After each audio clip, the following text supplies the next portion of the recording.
men in America, people don't find you that attractive. Okay, so they did a lot of studies about the dating market in America, and the radical conclusion that they have is this, okay? A white woman, okay, is more attracted to a white man than an Asian man. And how do we know this statistically? If a white man makes $62,000 a year, for the Asian man to be as attractive to her, the Asian man needs to make $300,000 a year. That's a huge, huge difference. In other words, a white woman will be attracted to the average white guy, and she will only be interested in the highest earning Asian guys. Okay? But not only are they making a lot, but these Asian guys are actually at the top of their fields. Because $200,000 in America is actually a lot of money, okay? So you have to be a surgeon. You have to be a top lawyer. You have to be an entrepreneur in order to be attractive to just the average white woman, not even the most attractive white woman. So this is actually a pretty stark situation for Asian men. And so you have a really strange situation where East Asian men did everything right. They did exactly what they were supposed to do. They went to school, worked hard in school, got the best grades, then worked hard at their jobs and did very well in their jobs. But now two things have happened because they follow the rules, because they did everything right. They didn't commit any crime, they're not on welfare, they pay taxes, they contribute to the community. But because of this, two things have happened. One is that they're not able to climb into status positions in America. They're not CEOs. The other thing is that there are problems finding a very good mate, okay? It's easy for them to find someone of their status or below, but it's very hard for East Asian men to actually marry up and improve their status and social economic standing in America. All right? All right.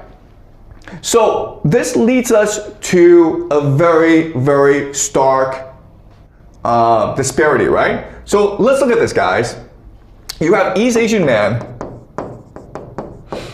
and here's how they play the game of immigration. They do well in school.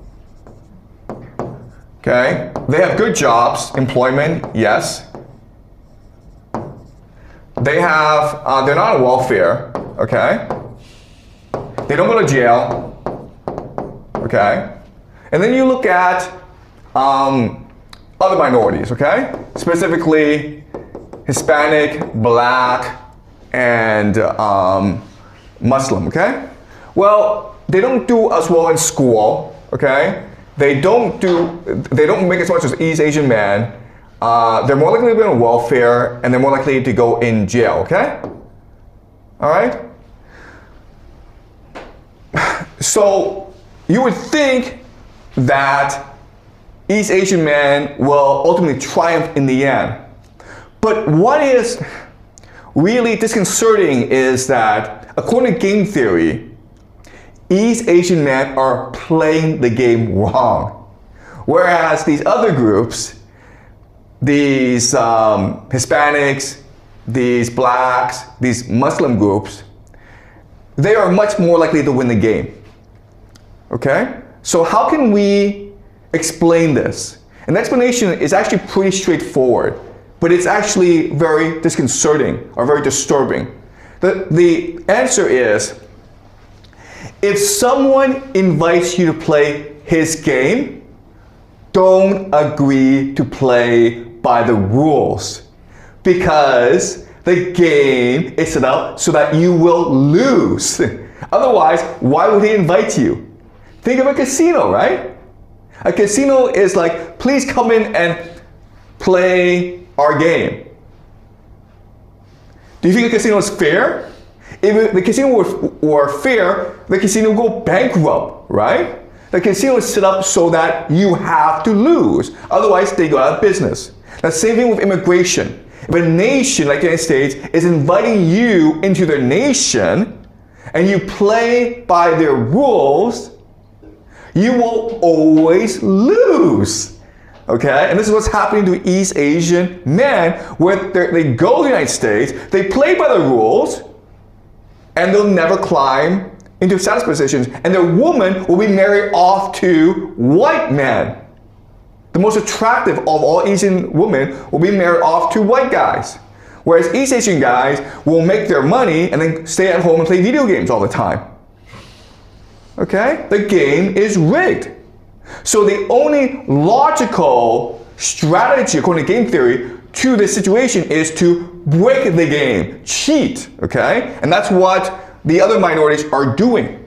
And how do you do that? Well, you don't play the game, you don't go to school and obey the teacher, okay? How to win is by sticking together and having lots of babies. And over time, that will enable you to win the game because of demographics. Okay, does that make sense?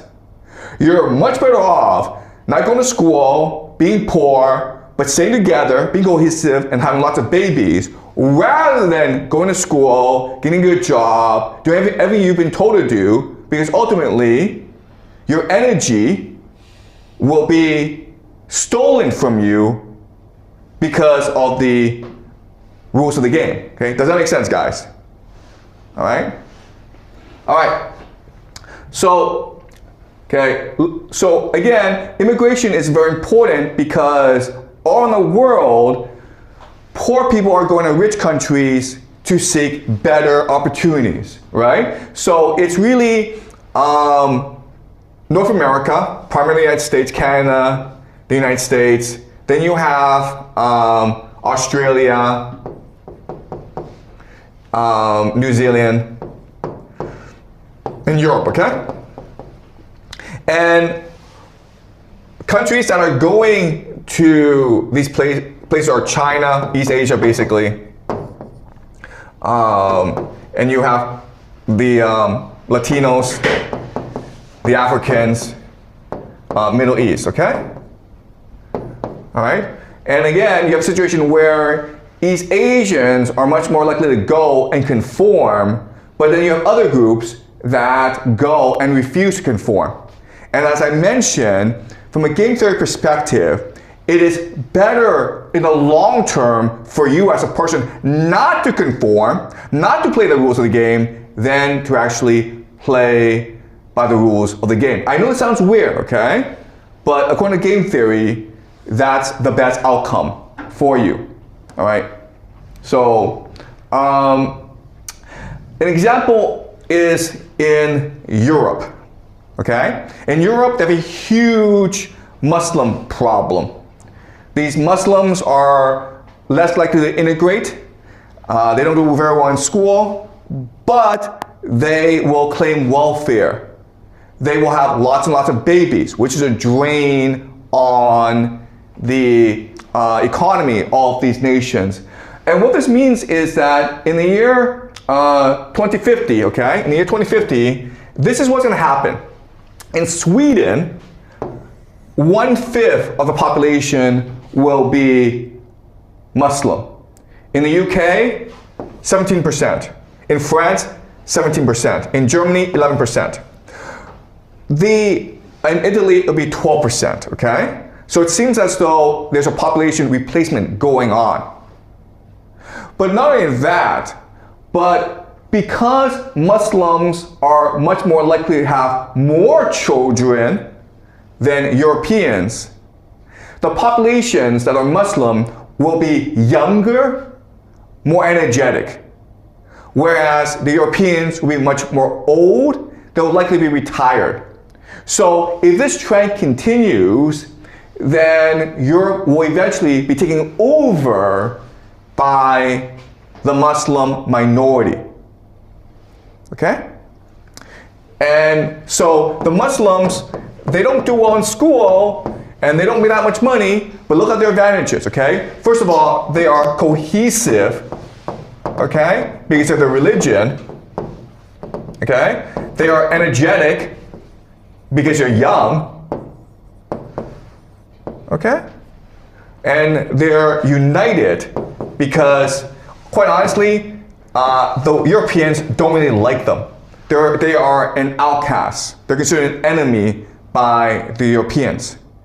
So if trends continue, then it is most likely that Muslims will control Europe in 25 years' time, okay? Does it make sense? But not only that, but look, you look at America, okay? Let's look at America. You have a similar situation going on. Sorry. Okay, look at 2050, what's happening, okay? All right, so the white population is declining, okay? Right now it's a majority, but by 2050, it will no longer be the majority. Asians are increasing by a bit, but not that much, okay? But the real growth is in Hispanics, okay? And not only are they growing in absolute numbers, but again, they are much more young, much more energetic group who are more likely to have children, okay? And they are united because they are Catholics. So they have a common religion, they have a common language, and they have very similar common cultural traits. So that's it. According to game theory, if you're an immigrant, your best strategy is not to do well in school, make a lot of money. That will get you nowhere. You're just playing by the rules of the game. Your best strategy is to stick together with your ethnic group, have lots of babies, maintain your religion, and over time, your children, your grandchildren will come to dominate the nation. Okay? Does that make sense, guys? Any questions before I move on? Okay. The problem with this is that there is no way that the majority, the white people, will just sit back and let this happen, okay? You're gonna have a lot of violence, a lot of conflict. Because from the white perspective, this is population replacement. Okay? If we just let demographic trends continue, if these outsiders just have a lot of kids and we don't have the kids, then eventually our culture will be destroyed. And they're right. Okay? Historically, they're right. And how do we know? Because let's talk about some history. All right? So last semester, we talked about the Proto-Indo-Europeans. Right? Okay? So this is Europe. This is Asia, Anatolia. Okay, so remember that after the Ice Age, hunter-gatherers spread around, okay? Okay, so you have hunter-gatherers around. But then because as the Earth was warming, this allowed for agriculture. And so a new group came into being that focused on agriculture, okay? These are the farmers. These are the farmers. And they arise primarily in Anatolia and the Levant and Mesopotamia because that was the warmest part of the globe that was most amenable to agriculture. But then, if you remember, there's always climate change. And because of climate change, they're now forced to migrate, okay? And a lot migrated to Europe. And when they went to Europe, they forced out the hunter-gatherer. Okay? It was not violent because hunter-gatherers have very few people and they're allowed and they can move about. Okay?